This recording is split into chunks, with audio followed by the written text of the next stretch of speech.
Welcome back to the Football Terrace. Arsenal take on Villarreal in the good evening derby, and Manchester United face Roma, which will be Ole Gunnar Solskjaer's fifth semi-final as Manchester United manager, and the pressure is mounting on both. There is no doubt about it. Rumours today of an Arsenal takeover. Rumours today, then kind of debunked by Charles Watt, but there are rumours that Arteta's job could be under pressure as well. So this semi-final has never meant more to either Mikel Arteta or Ole Gunnar Solskjaer. We're here for the next hour or so previewing both games. I've got an amazing panel tonight. Adam Charles will be here in a little bit. He's just finishing up in a meeting. Harry will also be back with us soon, but he had to go off and moisturize his face. That's what he said he wanted to do, and I am outing him for that. I think that's something fair to out somebody on. But what a panel we have tonight. We've got man like Gao, fresh, ready to go. He believes a takeover is coming all the way from California. One of the best Arsenal minds out there. It's Jess in the house with one of the best offices as well. Very smart, very slick. I'm loving that. Freshly moisturized, creamed up.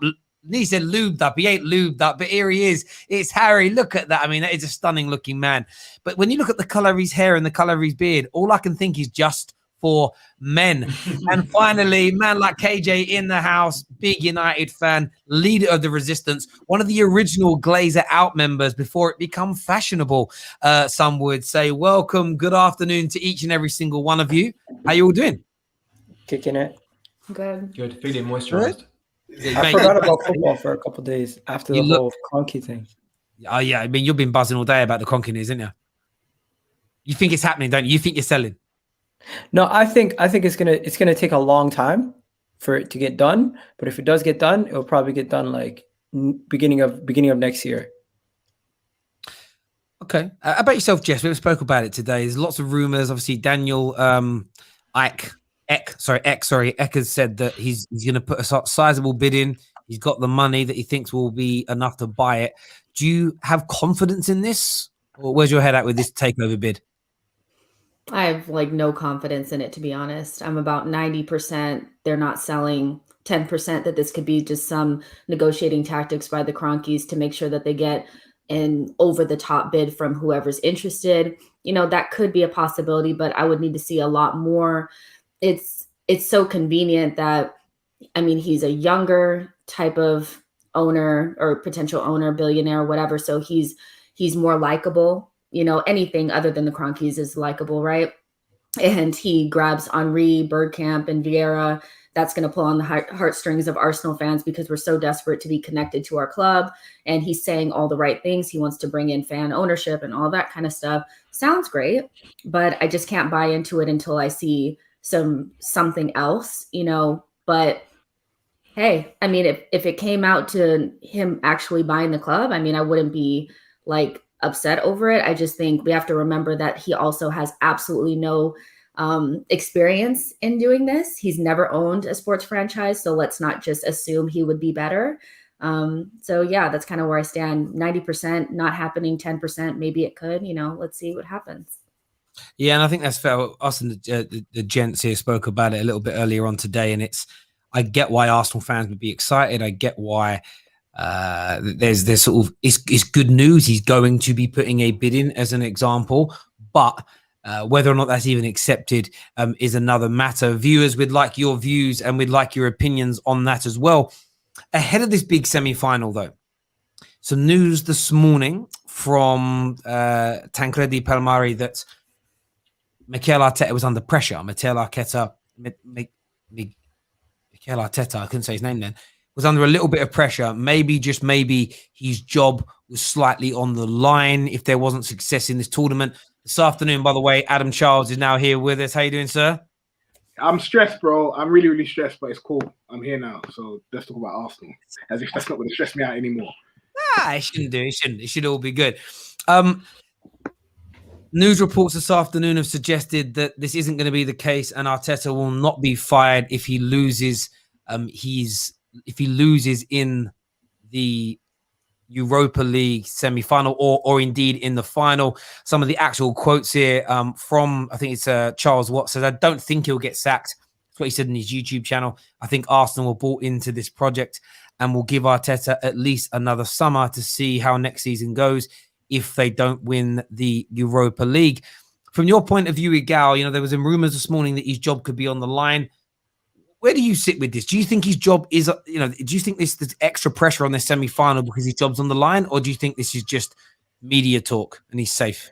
I think we're always going to hear about things like Arteta is under pressure, or Arteta has to win this game, or if we go on a losing run, that people are going to be saying Arteta out and everything else all over again. But my opinion is, I think the board and everybody else knows that they did not prepare him with the right tools, having Mesut Ozil sitting out until January and having to get a big exodus in the summer. I think majority of the people in the backroom staff and everything that were part of the process that picked Arteta, and they're willing to give him at least until next season. And if things are not the same at the beginning of next season, we could possibly see him go maybe halfway through next season. But right now, I think they're going to wait it out until the summer's over, let the project continue. And I feel like we need that as a club. We need some continuity and consistency, and we need somebody to stay at the top who actually has worked with these players if we're going to do a major overhaul. How about yourself, Adam? When you look at Arteta, we haven't spoke about it in a while. There's always a debate. Should he stay? Should he go? If he finishes 10th and doesn't win the Europa League, doesn't qualify for the Champions League, can you see a reason in that for the board to get rid of him? Of course I can. I'm not going to lie. It's a similar way to the European Super League, in the same way that I saw how much it rattled UEFA and like the FA and FIFA. That kind of made me want it more. And the way I see Arteta looking like he's the Kroenke's boy, he's the Kroenke's person, is the more it makes me look at him and think, I don't know if I trust this guy. I don't know if I want him in the club. There's reports that came out today. He's talking about how they're not that bad, or if Arsenal fans got to speak to them, then it would be all right, and we'd see they have a good side. And I'm just hearing stuff like that, and I think, bro, what are you doing? This is a PR stunt, effectively. So yes, I can definitely think if Arteta does not win the Europa League, if he finishes 10th, for sure I can see that there's a case to be argued that he should be sacked, he should be fired. My only issue with that is, if we sack him, who the hell do we get? Like, and what happens afterwards? How many more times do we need to keep going through this process? So on the basis of what Arteta has done now, I think he deserved the job up until this point. I think this season has shown that he has a lot to learn. And I think if you were to take both in hand, you could say that there's a case to be said he should have a third season. But if in that third season he doesn't do well, even by Christmas, he has to go. He has to go. And that's me being lenient. KJ, from an outsider looking into the Arsenal scenario, can you understand if it is true that the board are looking to move him on? Do you think this is a case of losing faith in Arteta, or potentially using him as a scapegoat to try and get rid of Arteta and then go after a more fashionable manager who might get a lot of the sort of the crowd baying for their blood to say, we'll leave the Kroenkes alone because we're signing Ten Hag or somebody like that? No matter what these board do, these pagans are pagans, innit? So they no matter what they do, they're going to get smoke from the fans no matter what. But as I start looking in, I think Arteta has to go, personally. And not because he's not going to become a good manager. I feel like this Arsenal, what you need to be doing right now, it's too early and too big for him to handle. I'm just going to be honest. We've seen Frank Lampard come into a club where they're going to give him resources. They're going to give him everything that he needed to give him a chance to prove himself that he's going to be a good manager. And he didn't prove himself. Arteta is in a worse situation than that. He's got his hands tied around his back because they're not going to supply him with the players or the coaching staff or the structure that he needs to become and prove himself to be a good manager. And just for that, he should look at his own career and look, should I be here? And I bet that my answer is no. I feel like they need to go get someone in who can work with under such harsh circumstances, very difficult circumstances with the ownership and the amount of money they spend, and knows how to build a club from the ground up. They need to scrap half their squad, and they legit need to build again. They need to build again. And with younger players, more players who are hungry to come into the club and become the best. And Arteta, unfortunately, in my opinion, is not the guy to actually get the best out of them. They need better, more experienced manager who can help build this club back up. And maybe in a few years, when the club's in a better state, someone, I'm not saying Arteta specifically, but someone like Arteta of his profile would be better to come in, because then he would have the resources to actually try and prove himself.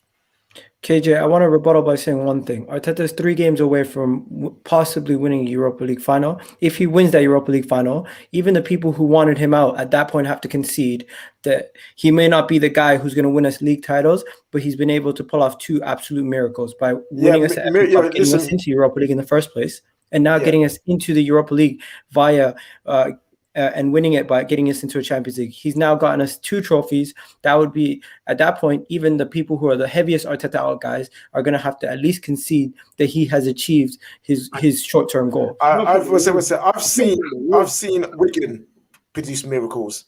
That does not mean they deserve to stay up and they got relegated. Their manager got sacked. It doesn't matter about the miracles that you pull off. It's about the tangible evidence you have in the league. In the league, he has taken you guys backwards. Okay. He is taking you guys backwards in the league, and it's mainly down to the fact that he is in a position where he is not experienced enough to get through the tribulations that he has at Arsenal Football Club. I'm going to ask everyone in the panel who's an Arsenal fan, have we seen enough evidence? I produce miracles, but if the base of it is, I am not good enough, 1, 2, 3 miracles ain't enough. Do you know what I think is an interesting one? When I asked Jess this question on this, most people agree that Arsenal isn't run particularly well. The owners don't care, etc. Does it not stand to reason that they've picked a bad manager as well? I was just thinking that, when you guys were talking, and I kind of came to this conclusion yesterday that Arteta was the wrong hire to begin with. He just was. In the situation that we were in after Emery, you just don't bring in an inexperienced manager. I mean, we're talking grossly inexperienced, has never done the job before.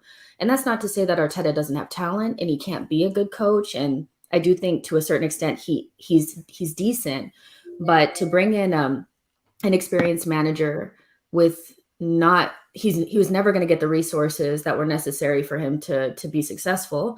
And just under this amount of pressure, we're still in the immediate post of Arsene Wenger.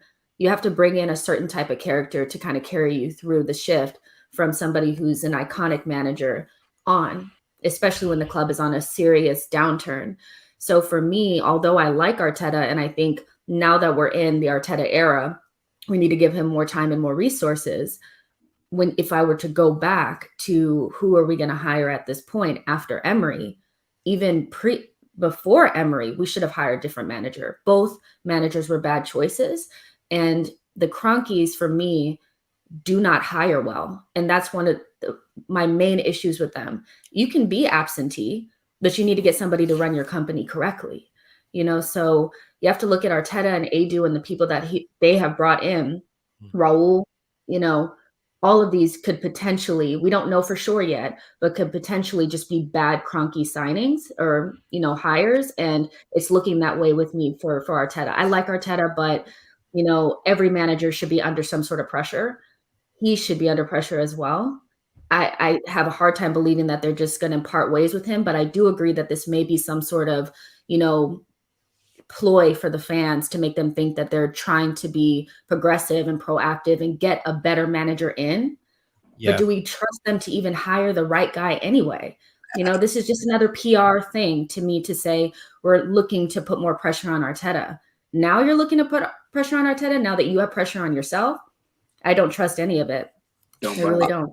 I think it's great points raised there. There's no doubt. Viewers, give us your views and opinions. Is there or should there be pressure on Mikel Arteta to qualify for the Champions League, considering the league position that Arsenal find themselves in? Ahead of the game against Villarreal, we're going to take a quick look here at the form guide as it stands right now. In the last 5 games, Arsenal got 2 clean sheets, scored 9 goals, just 2 wins in that time period. How confident are you, Harry, in terms of your form going into this game against Villarreal? I'm a little bit more confident this morning when I heard that Aubameyang, Lacazette, and Kieran Tierney are potentially in contention. I think if we go there with a good game plan and a bit of confidence, I think maybe we can turn the magic on. But it all depends on what Arteta does and how he sets up tactically. And of course, personnel-wise, who's available. If it's a case of starting Eddie and Nketiah up front, no disrespect to Eddie, but I think we're at a disadvantage. But obviously, if we're going with Lacazette up front, I think that changes quite a lot. And if somehow Kieran Tierney is fit enough to give us 60 minutes at left back and we can push Granit Xhaka back into midfield, I also think that gives us a better chance. So I'd like to be confident that we can go there and do the business. But the great thing about Arsenal is you just never know. This is true. From your point of view, Igal, Kieran Tierney, if he's fit for 60 minutes, do you start him or do you keep him on the bench? I think if Kieran Tierney is 100% healthy and we've gotten the okay for him to go ahead, then he would start. But at this situation, they're still evaluating up until that game time. So there's a lot of selection problems that we have. But left back, if he's healthy, will definitely not be a selection problem. He will be starting. Do you think is that a concern for you, Adam? There was talk 2 or 3 weeks ago that he was going to be out for the season. Are you sort of worried there could be a bit of a Harry Kane moment, in not quite ready because he's not ready, he could make mistakes? Or is it a case of get Xhaka out of that position as soon as you can? The funny thing is, I don't as calamitous as Granit Xhaka can be, I don't think he's had his worst moments in an Arsenal shirt at left back. So it's definitely more a case of I want Kieran Tierney in the team to show what he can do and add a different dimension to our team rather than taking Granit Xhaka away because I'm scared of a mistake that he's going to make. So yeah, I'm definitely looking more at Kieran Tierney than Granit Xhaka here. But yeah, I think I'm not worried because I do think that Tierney has an excellent mentality. I don't think he'll come back and make mistakes. I don't think that even if he is rushed back or comes back sooner than anticipated, I don't see it being a problem. I think he'll be wholly professional for the amount of minutes that he's on the pitch. So yeah, I get him on. Listen, if he starts or if he doesn't start, Terry, either way, people are gonna have meltdown if he's on the bench. So it's a lose-lose for Arteta no matter what happens. Yeah, I'd get if there was like 15 games to play and whatever, and we're playing for a lot of competitions, but we're not. It's our only competition, and I know it's risky to risk him just coming back off an injury. But if he manages his game sensibly and doesn't go into every single challenge, then I think he'll be okay for 60 minutes. I know that's a weird thing to say, but basically, don't go steaming in when you don't have to. Guys, he's going to give 100%. He's never going to go less than that. And I remember when he came back, and I think it was when we played against Man City, he looked rough, so I'm almost afraid to put him out there. And, if we don't play well in the first leg, we could give him time against whoever we're playing at the weekend. I think maybe it's like Newcastle, and then try him in the second leg, but yeah. My stomach can't handle another, Tierney's pulled up. It just can't. I think we need to wait. Yeah, I'm just fearful that Villarreal play. It looks like they're going to play obviously with a back four and a midfield four, which means right backs and right wingers overlapping constantly. And I think Granit Xhaka's done okay because most teams that he's played against haven't really isolated him, other than Richarlison on the weekend. So I'm a little bit worried that they'll try to isolate Granit Xhaka. I know it's risky, but it's a risk that I'm prepared to take. Rushing him back is with his history record, his injury record as well. For me is not smart, because if you rush him back for him to be rusty while playing against a team like Villarreal who are good on the ball, you got a player in it. Is it Chukwueze who's quick, he's direct? Tierney coming up against that after a long injury, that's not good. That would not be good. And as you say, he's a player that plays at 100%, 100% effort.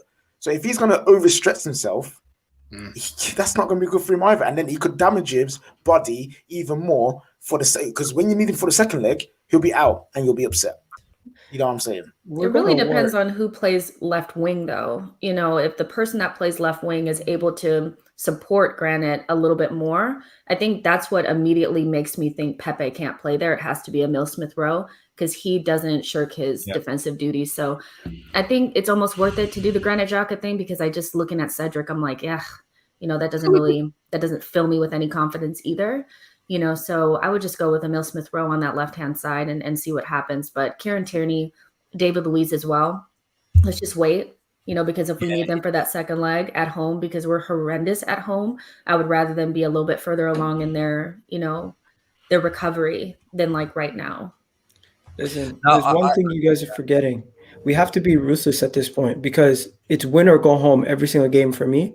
And if we lose by a considerable margin and we did not play Kieran Tierney, we will regret it. So I want Kieran Tierney playing. I want David Luiz playing. I want all these guys playing who are fit. As long as they're ready, they have to play because you need warriors when you're going to war, and we're going to war. Let's do this. I think you're right. If he's fit, he'll play. The problem is if he isn't 100% fit, Gal, should he play?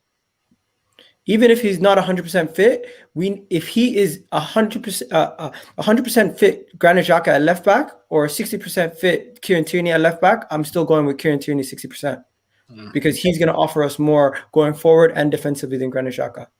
There we go. Viewers, what's your thoughts and opinions on that? Should Kieran Tierney start this game? Make sure you're leaving your comments in the live chat or in the comment box below if you're watching the playback. Also, hit that like button for us right now, people. Share this on your social media streams as well. There's also another talking point. Who starts up front? That's a real big talking point. You've got Lacazette and Pierre-Emerick Aubameyang. Not the greatest of seasons for either. Lacazette, of course, scoring a fair few goals. Aubameyang having a poor season by someone of his standards. You've got Nketiah that's an option. I know they're both marked as doubtful. I'm not too sure. I haven't seen the press conference whether they've been declared as fit. But who of the two should be starting and where? I want to go to Harry on this one. Okay, I don't want to contradict myself because I've just spoken about Kieran Tierney and him being injured. But it felt like Lacazette was a bit more of a hamstring injury. So with that in mind, I would start Aubameyang tomorrow. The reason why I start Aubameyang tomorrow is because I need him to come good. I need him to score some goals. And it's a big game. And I feel like he's a big game player. So he's done quite well in Europa League in key moments. So let's get him up front. He's the reason why you went out last year. This season.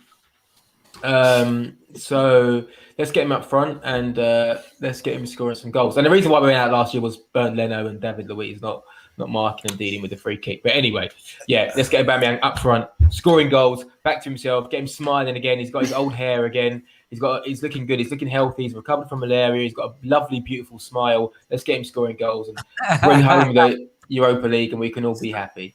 Smile, bro. I know what it is. That's like I want him to play because I want him to do it so I can big him up. I love that. I love hearing fans talk football. Adam, how about yourself? Because I mean, it can't be Nketiah, can it? You can't be starting this game with Nketiah. Well, honestly, you know what? Let me not slander Nketiah. He's a young man. He's trying to do well. He makes more money than I do. He's more successful than I am. Big up that guy for getting to where he's got. However, this, as Igal said, is war. And if we're going to war, that's like bringing a bloody water pistol. Do you understand? Like, I don't want a water pistol when a guy's got an AK-47 in my face. I don't need that. And I don't think Eddie Nketiah is cut out to make it at the highest level of men's football. As much as I think it's great to have young products come through, I don't think he's the guy. So for me, it's between Lacazette and Aubameyang. I would love Balogun to get in there, but I don't think he's ready either. And out of the two of those, Lacazette and Aubameyang, I'm going with Lacazette because I think we need the ball to stick to our striker, and the ball will stick better to Lacazette than it will to Aubameyang, in my honest opinion. You guys are missing a red herring that you could pull out there. Sounds mad. I would like to see Martinelli up front. Yeah. Martinelli up front could be something different. But see, we can't talk about things that are not going to happen. We know that the likelihood of Arteta starting Martinelli in the biggest game of the season is not happening, so it's going to be a bombing, I think, right? I agree with Harry. The hamstring issue for Lacazette makes it kind of like, ugh, would you really want to put him out there with a hammy? So it has to be a bombing. He needs to step up. He owes us. This season has been dreadful for him. No offense to him, but it's been dreadful. So this is the time where he needs to step up. This is why you're getting paid the big bucks. So come in and score a couple goals, whatever. But I think it'll be a bombing. If it was Martinelli, I would fall off my chair. I agree with you on that, and Aubameyang is certainly on those big bucks, and he needs to step up. There's 3 young players done very well at Arsenal this year. Of course, Smith Rowe, Odegaard since he's been at the club, and of course Saka's killing it. Do all 3 start for you, Igal? Based on Aubameyang starting up top, you could fit all 3 of them into the team. If you have Lacazette starting up top, then I don't see all 3 of them going into the team, because then you don't need as many creators behind Lacazette. You could put a Pepe. You could put a Pepe in for Smith Rowe in that situation. So there's a lot of things. A lot of dominoes have to go and play. So first of all, if Granit Xhaka is not starting and Kieran Tierney is playing, then I could see a Pepe playing on the left hand side. But if Granit Xhaka is not playing, and you have if Granit Xhaka is playing, guarantee Smith Rowe is going to start, as Jess said. And if Smith Rowe starts, that means domino effect. Saka's going to be on the other side. Odegaard's going to play in the 10, and you're going to have Aubameyang up top. So dominoes have to fall in the right way. Right now, it's unpredictable. We don't know what's going to happen, but I'm leaning towards all 3 of those young players playing in behind Aubameyang.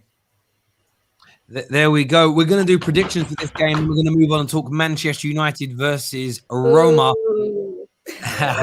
Finally, man, I've been sitting here, bro. I'm going to come to you next, Jess. First, Jess, what's your prediction ahead of, as you say, your biggest game of the season? I'm going to go with what I said earlier, so I don't, nobody clips me. But yeah, 2-1 Arsenal. That's what I'm going to go with. That's what I'm hoping. 2-1 Arsenal. Igal, you confident going into this game? I mean, just to give everybody some clarity here, in case no one knows, if you look at Villarreal's last 5 games, they lost the last game 2-1 to Barca. They lost the game before that 2-1.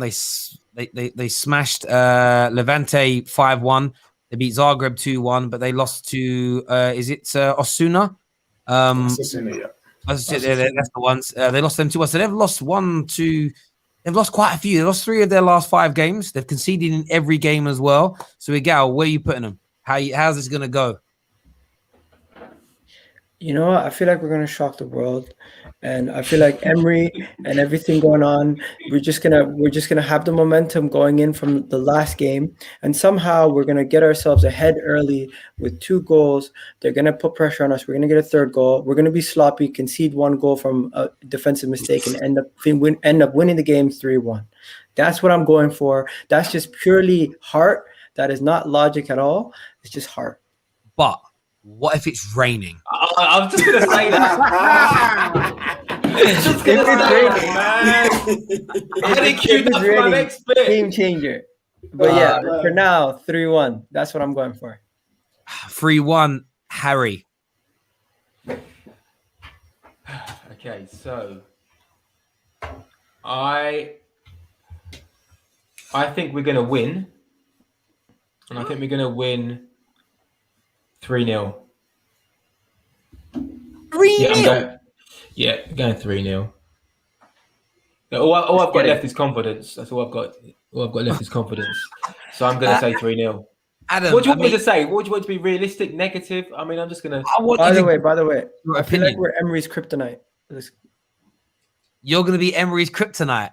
Yeah. Where does this come from? Where is confidence? This proof? Look, there's players in this team who didn't celebrate when he was manager. So they're going to want to prove something today. Oh, but just imagine the scenes if they win and Emery's just like, good evening in his interviews. God, we're never going to live this down. This is going to be hell. The titles are going to be bad evening for Arsenal. That's literally what it's going to say. I can already see it. Oh, this is terrible. This is like meeting like an ex-girlfriend at like a bar with like your new girlfriend, and everyone's just looking at you. There's all this attention on us. It's just going to be really, really uncomfortable. Really uncomfortable. Adam, do you share the same confidence as your fellow Gooners here tonight?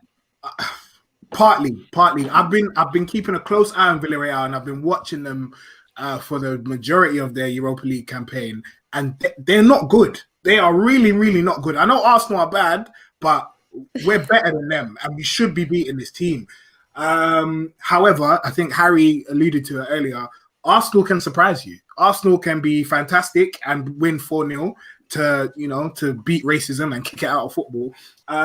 Or they can flipping lose and draw to Sheffield United and make Everton look like flipping Barcelona. So it really does depend on what Arsenal turns up and whether Mikel Arteta can, I guess, get enough motivation into the team more than Emery can. Because let's be clear, he's going to see it as a grudge match, and he's definitely going to want to get one over on Arsenal.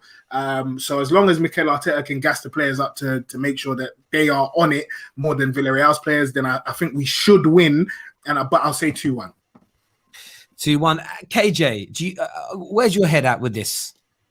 What do you think is going to happen in this game tomorrow night, bro? You look confused.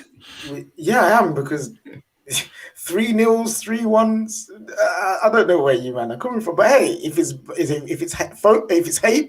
hope and faith, I back it and I rate you guys. But now you're talking about a guy that has won this competition 3 years in a row before. And he's got to the Europa League final. He's got to. He got sacked before he got to the semis and stuff like that. But anyway, the point of the matter is this. It's going to be a good evening for Villarreal. I believe it will.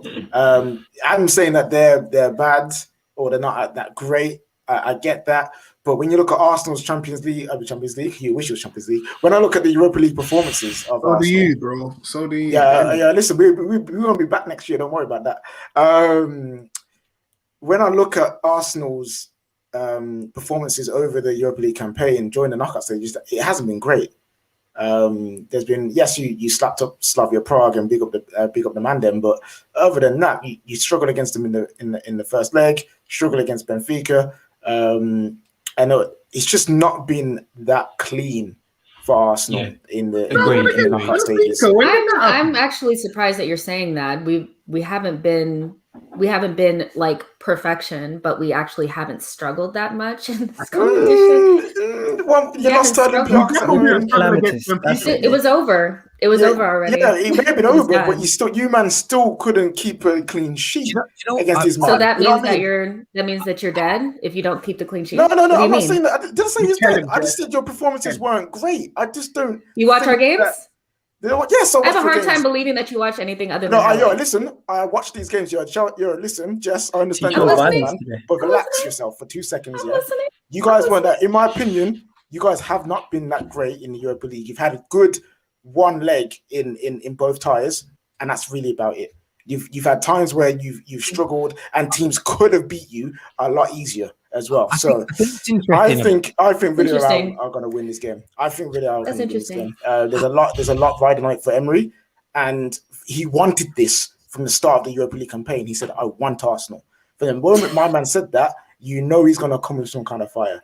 So I feel I'm going to win this game. Can I say one thing? And I know I'm going to probably be a massive hypocrite because tomorrow night I probably will be upset. But if we do lose by 1 or 2 goals tomorrow night, let's not have a meltdown because it's a 2-legged tie. And as Prague proved, sometimes when it matters, we turn up. So if for some strange reason we lose tomorrow night, 2-1, 1-0, whatever it is, 3-1, remain calm. Get some perspective because it's a 2-legged tie and we could still turn it around at the Emirates. Do you know what's interesting? It's Arsenal's hardest game. Arsenal have had a very easy run, groups and knockout stages. You haven't played a difficult team. You haven't, even though you're 10th in the Prem. I don't think you've played a team that would even be higher than you in the Premier League if they were in England.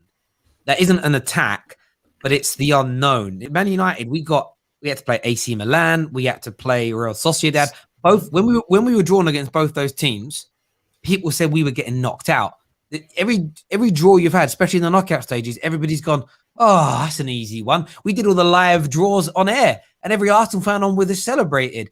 Now is the biggest test, which is going to be interesting. There's a super chat here from Miguel. that says, remember when Adam Charles said that Leno was top 2 goalkeepers in the league? You know what's funny? We're going to start releasing some videos soon, like Football Terrace classics, of old takes and old opinions. That was one of the first ones we've downloaded, ready for re-upload. It was a massive... Do you know how bad that was? No. Do you know how bad it was? That number one at the time was David De Gea, and he's not there anymore. So how about that? No, I get that. That is the point. That is the point. This is how much Adam triggered Louis from 100% Chelsea. Man jumped in a taxi and turned up at the studio. That's how bad it was. No, fair enough. He lived in Wembley area, and we were only like 5 minutes from Wembley. It wasn't like he drove like 3 hours, but the guy literally got in a taxi and he came in, and there was loads of stairs to get upstairs. Remember? Yep. He was wow. He's like, right, get me on. It made me die. I love Louis. He's a great guy, and that was one of the best debate shows we ever had. I think he phoned in and then he did that. We're going to speak Manchester United now. Make sure you're hitting that like button, people. Let's get this past 500 likes while we're live on the air. Also, make sure you sign up to our Discord server. It means a great deal to the Football Terrace if you do that. Now, we know it is a huge game for Arteta, but it's massive for Oli. It's his 5th semi-final. There's the semi-final hoodoo that's being spoken about. There is even an element of some Man United fans who I get the distinct feeling they would kind of like to see him fail at this level so they could say, I told you so. For me, I want nothing more than a victory tomorrow night, but it's going to be a high-pressure game. You can see here a comment from Solskjaer when he says that we've done remarkably well to get the 5 finals. We now want to go all the way. I think he knows in himself that it's important, that it's imperative, that he gets over that line. And, of course, we're going to go into some team news and form a little bit later. But how much pressure, KJ, do you think is on Solskjaer right now?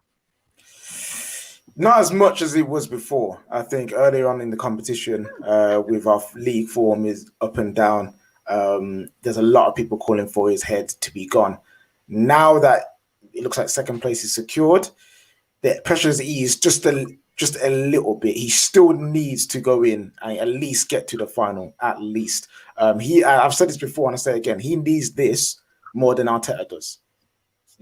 Really and truly, he needs this more than Arteta because as a manager of Manchester United, to go to 4 semi-finals, now your 5th one, and still have not reached a final is embarrassing. Or Arteta has already got to a final. He's already got to. He already played Community Shield and he won them both. So you got to give him that kind of respect. But Oli, he hasn't got that in the Money in the Bank. He hasn't got that credit. So him as a manager, he needs this. He needs this, and he has to go all out for it. Otherwise, it'll just be a long way back for the Oli Outers. The Oli Outers will hang this over his head so much. He ain't going nowhere. If he doesn't go win the Europa League, that doesn't change anything. He's still going to be here. But in terms of the Oli Outers, of some of them getting off his back, he needs this. Well, he says here himself, it will be a dream come true that they can lift the trophy as the club manager. He knows how important it is at Man United to win trophies and win silverware, even during a rebuild process. I know some people don't like hearing that, but it's what they are calling it. You have to win these trophies, and it's an appeasement more than anything else. We don't want to be in the Europa League. When you're in it, you've got to go and try and win it. But it's getting over that hurdle. Somebody said, "Is it Adam? You didn't agree that there's more pressure on Oli to win this than there is Arteta. Why do you think that?" No, I just wanted to know why he said that.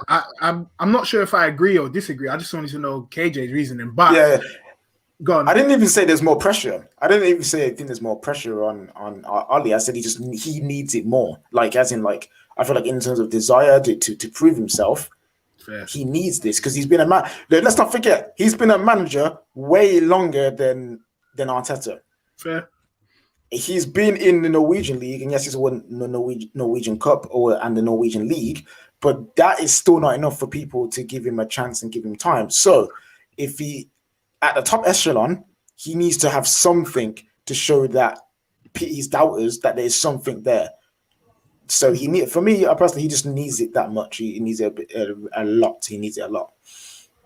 I completely disagree. Okay. Why does he need it? I think Oli might need it as himself, but to say who needs it more, obviously our club, our manager, our players, their livelihoods. People won't be able to feed their children after this if we lose in the Europa League. Where Manchester United, you guys are fine. Why are you guys laughing? I'm dead serious. People are losing their jobs at Arsenal. Like players are going to. What? Bro, what are you talking about, man? Okay, let me elaborate. Guys at Arsenal have their livelihoods on their life. Like they won't be able to get proper jobs after this. Why are you laughing? What are you saying, I'm bruv? trying to figure out where you're going with What do that. you mean? Wait. What do you mean, bruv? They're professionals. If we don't win tomorrow, people are You're going to talking die. like People will Arsenal die. are going to fold. You're talking like Arsenal are going to fold and not exist if you don't win the Europa League. Come on, bro. Saying, bruv? No, if we don't win the Europa League, we as a top club will not be competing in any European competitions. People's jobs are definitely going to be on the line because we won't have a lot of these guys left. Whose job? For example, Squadron Mustafi will not have a job in football next season. I guarantee you that. Who cares? That's the problem. No, but This guy is running away from German fans, and you still care about him. Bro, no, I don't care about him. But I'm talking about guys like. Guy, let me say this to you now, all right? Listen, a multi-millionaire footballer not having a club to play for, I ain't giving him the same sympathy as I do, I say a single parent of 3 kids who's queuing up outside a food bank in the rain. Like you can't. They're not the same, bro. Like Mustafi doesn't ever need to kick a ball again, and his life is blessed, bruv. But I said people won't be able to eat like they don't get. Okay, but I still stand by my You know what opinion. I'm saying? No, bro. Why are they eating? Are they eating the most expensive No, I vegetables still in the stand by world my or opinion something? that players Bloody are playing for their contracts. They're playing for their reputation, and there's a lot of players in this team who've never played Champions League football. So if we don't get Champions League football this season, we're honestly messed up as a club. Where you guys, even if you lose the Europa League, the trophy to get into the Europa League is the Champions League, and only person who needs that is Oli for his reputation, where we need it for numerous reasons. Yeah. As a club, Arsenal need the need it trophy more. as more than Man United as a club, but as managers, Oli needs it more than Arteta. Yeah, but what about the children of the players? You're not thinking about the children of the players. That's what I think about. Well, That's what listen, it's about. we've already heard Oli say that he doesn't feed his kids, so he needs Just, this yeah, That to was the feed his funniest son. thing I've Clearly, ever bro. seen. just giving.com/Mustafi, guys. Just giving. Yeah, No, but you guys get what I'm Mustafi. saying, though. Obviously, No, I bad don't. metaphor. No, we don't. Kind of. Like No, I a do. little I do. bit. It's a No, game no, of I get huge your point. importance, and the repercussions are much Yeah. greater than they are for Arsenal than they are for Man United. Yes. Yeah, it's for me, it's an interesting one. I think there's gargantuan pressure on Oli because of who we are as a football club. There is just no doubt about it. It's gargantuan for Manchester United because who we are as a football club, the standards, where we want to get back to. And I still have massive reservations over Oli as to whether or not he can ever get Man United back to the promised land. Not even discounting for a minute the Glazers that I think will make it practically impossible for any manager to achieve it and then maintain that success. But I don't think Oli's good enough either way. But the thing is, I'm so desperate to be wrong because of who the man is. He's a Manchester United legend. I'm always going to have more of an affinity and connection towards him than any other like sort of Man United manager that comes in who is fresh to the club. Like LVG, like Moyes, like Jose was. I'm never going to feel about them in the same way I do Oli. They'd have to be here 10 plus years and win us multiple trophies for me to have the same feeling. So I want to be wrong on this.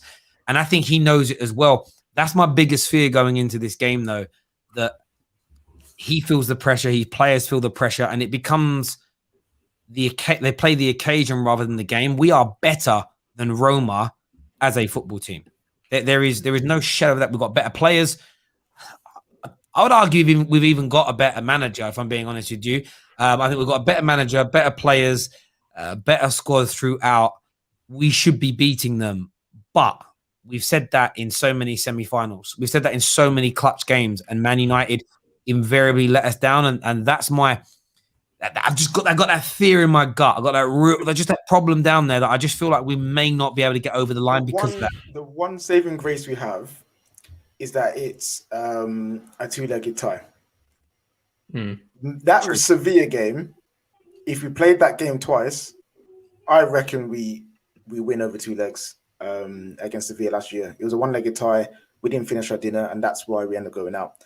No excuses there. But because it's a two-legged tie, I think Oli he does have that chance where he can afford some kind of slip up. You know what I'm saying? We saw it against AC Milan. He put extra pressure on us, but we got there in the end. The second leg element is very important for Oli. If he plays this right, gets a good lead or a good scoreline for him, going into Italy, going into Rome, it can alleviate the pressure and make it easier for him and the team to actually go through, instead of it just being, this is the semi-final, this is it. If you don't win this, you got out.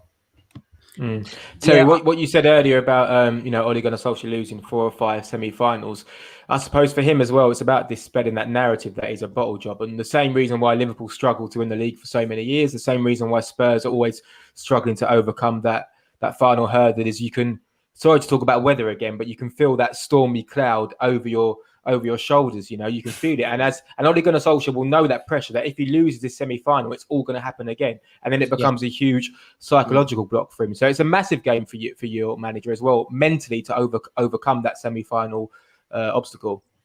No, I completely agree. It's a little bit like tonight's Champions League semi-final. Obviously, a much bigger stage than the Europa League, there's no doubt. But you've got Poch and Pep.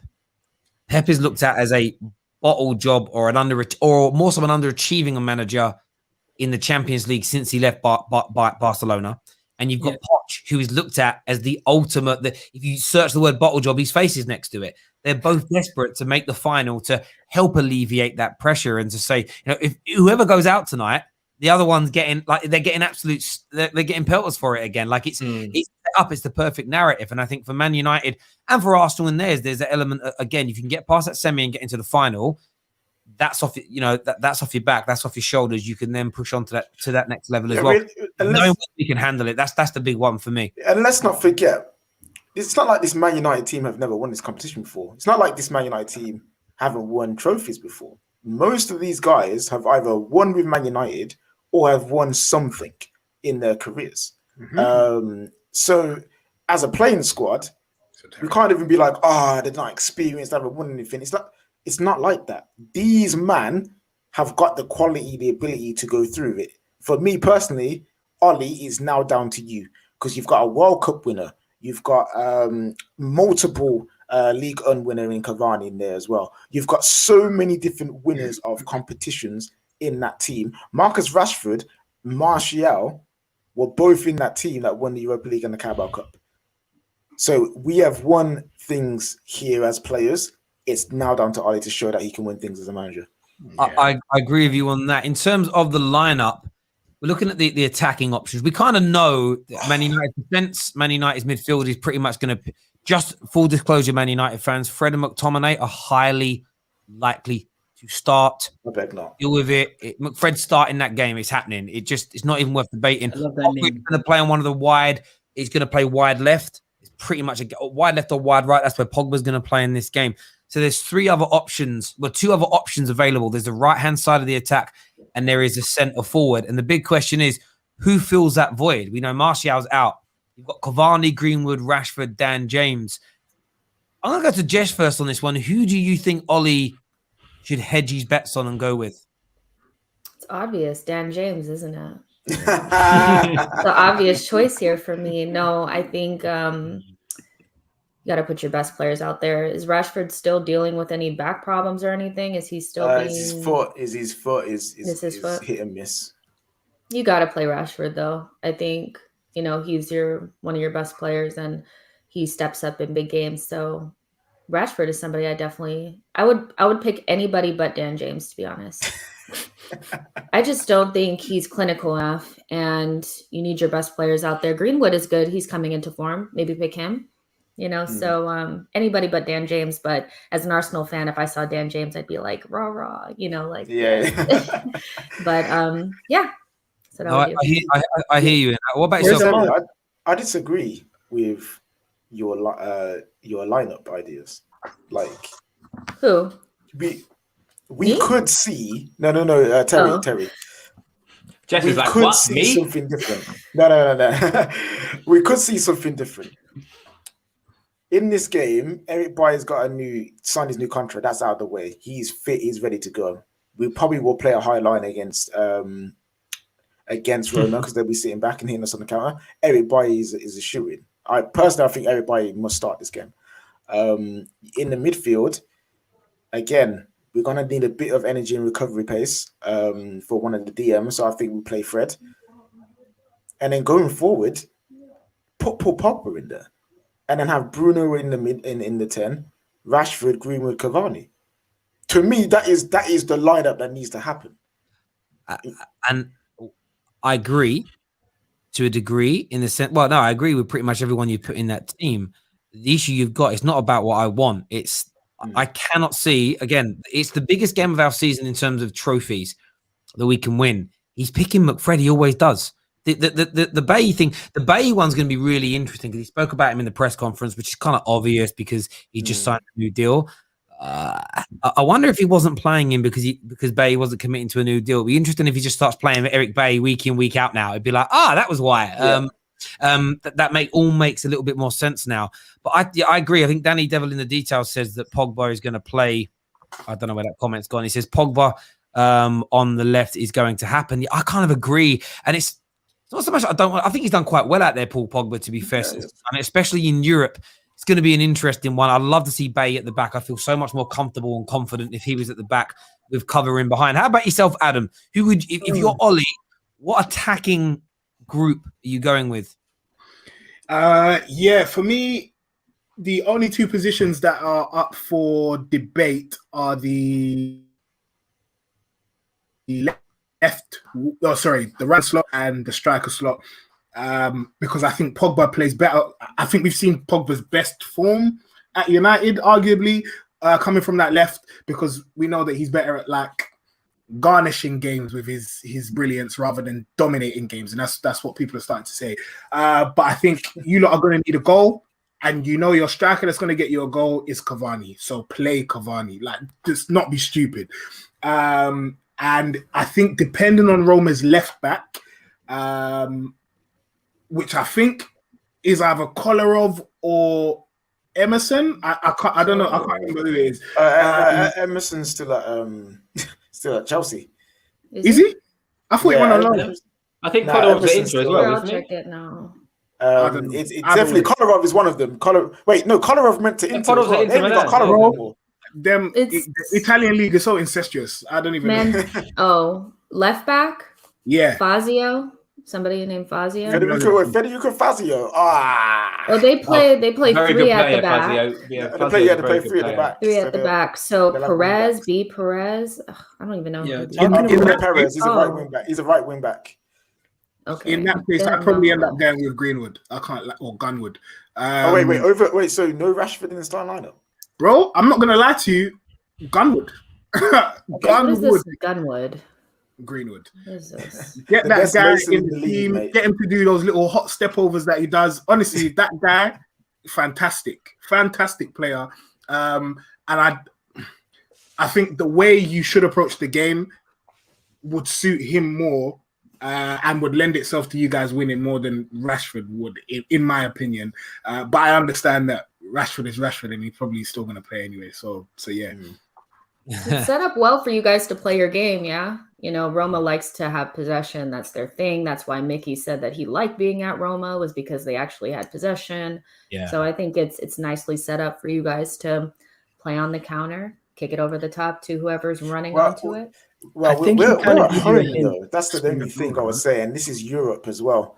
Mm-hmm. These Italian teams know what they're doing. They know how to set up in the European games, especially away from home. We saw that with AC Milan. They were very good against us. So I could see Roma switching if their style. I'm not going to profess to know about Roma that much, but if their style is a possession-based game, I can see them switching it up for this game, consolidate a lead or try and keep a clean sheet and nick an away goal.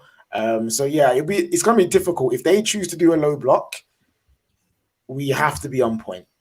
Because they still have some dangerous players in the attacking areas that can do something. Let's not forget that Harry Maguire, and if it's Harry Maguire and Lindelof, them man love turning into the Choco Brothers, you know what I mean, at times, you know what I'm saying? So we need to make sure that we are able to keep hold of the ball, attack relentlessly, and make something happen. But I was just going to say quickly, I do think that Edin Dzeko is not the type of striker that's going to really cause Maguire problems. I feel like if it was a quick, pacey, mobile striker, I think then he'd have issues. But I reckon Harry Maguire likes the physical battle, and I don't see Zeko really getting the better of him. Nah, listen, Xhaka has been haunting my dreams for flipping years, bruv. That brother at Man City, destroyed us multiple times and made me feel ill. I have no love lost for that guy. I hope he stinks up the joint and Maguire headbutts him with his head. You know what I'm saying? Like I need a disaster class from this man because he's haunted me way too long. I do hear you on that. I look, for me, there's two players tomorrow night that one I think we'll see a performance from, and the other that needs a big performance. I think just a legacy thing. I think Cavani is so important to whatever we do tomorrow night. I think he's so underrated. He went for a period where he scored a few goals, and everyone's like, "Oh, actually, it was a great signing." And then he went for a little iffy period where he didn't play too much. He was injured, had the suspension, and everybody was like clowning him off. And I remember when he started against Spurs, and I must have seen a million tweets. It's like playing with 10 men. You know, what's the point of playing him? And ever since then, he's found his feet again. He's found his rhythm, and he's been excellent. I think he's going to turn up tomorrow for Man United. I think I just got this feeling he's going to have a game, maybe a brace, put a couple of goals in, and just I wouldn't say cement. Roll back the years, man. Roll back the years. Make him think back at Napoli. You know what I'm saying? Let him go back to Italy days, fam. Yeah, exactly. And I'm not sort of talking about cementing himself in Man United legacy, because we've got players that have done a lot more than scoring Europa League semi-finals for us. But I think it'll be something that if he does end up leaving, it could be one of these sort of parting gifts to us as a football club. And the other player that we haven't really mentioned is Bruno Fernandes, who, from a goal scoring and creating point of view, in relation to assists, have not been great in the past 14 games, just 4 goal contributions in 14 games. Although his level of chances created is actually higher than in the previous 14 games and in the previous 30 games. I did do a lot of research on him. I wanted to have a look at it and see he's due a performance, and he hasn't had what he's been famous at Man United for doing. And for me, he has looked a little bit tired in recent weeks. He's played a lot of football since he's come to the club. It's a great opportunity for him again, just to sort of, anyone that doubts him as a footballer, it's an opportunity for him to stand up and say, look, I've done it in a semi-final for Man United. And it's his semi-finals and final games, which I think in the modern day era, when it comes to players being truly recognized, look at Harry Kane, people still write him off because he hasn't done it really in those games yet, as an example. So this is a perfect opportunity for him to step up. You know, Paul Pogba, he scored in a World Cup final. No one can say he doesn't know how to be clutch. You know, Rashford has scored in some big games for Man United. No pressure on Mason Greenwood. He's still very, very young. Martial has scored in semi-final of the FA Cup, gets the winner. Like, these players have done it at some point. So for me, I'm looking at Bruno Fernandes tomorrow night and saying, look, what are you going to do for us in this game? Because we do need a performance. And it doesn't need to be the scorer. He doesn't need to be the assister, but he needs to have a game where he's dictating play. He's being a nuisance. He's creating space for others at the very least. If we don't see that, he's going to be a nuisance. Sorry? Yeah, so you know he's gonna be up for this game. You know he's going to be up for this game. Again, another player who's played in Italy, but it's the opposite. Cavani was lauded in Italy. Bruno Fernandes wasn't. You know what I mean? You could potentially say he got laughed out of Italy. He had to go back to Sporting. So again, he will be another player hungry to make a point and say, "Yeah, you man laughed. You guys rejected me. Yo, let me show you what I actually can do now that I've got the stage that I can do it at." And I believe Bruno will have a good game tomorrow. I believe he'll make something happen. Talking about people who are going to have something to prove, the elephant in the room, the revenge game, Henrik Mkhitaryan. Revenge. Let's talk about it. The man's doing it. The man's putting up numbers. If you don't know, he has 9 goals, 8 assists right now for Roma. He's doing well. He's got Pellegrini. He's got what's the other guy? What's the guy who used to play for Man City? El Shaarawy.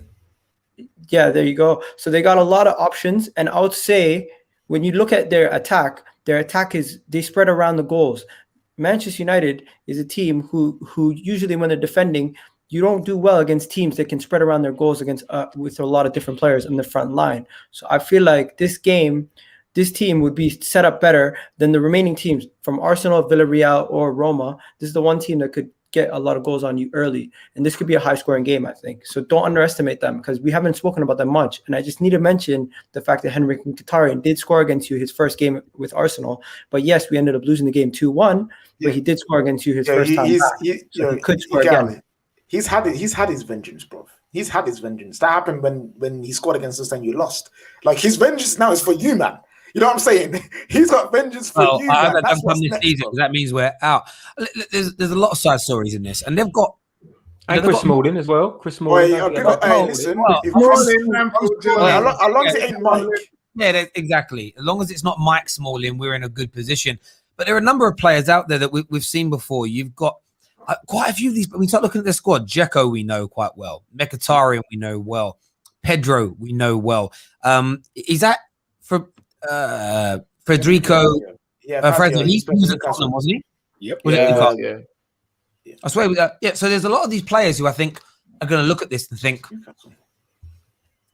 was it Newcastle? Why do I think he was Tottenham? Oh, one It of was them one of the big two. teams, bruv. One and two, but I recognize the name. Yeah, either way, I recognize the name. I recognize him as you know. There's lots of ex-Premier League players in there who I think I just get the feeling they're all going to have a little bit of a point to prove.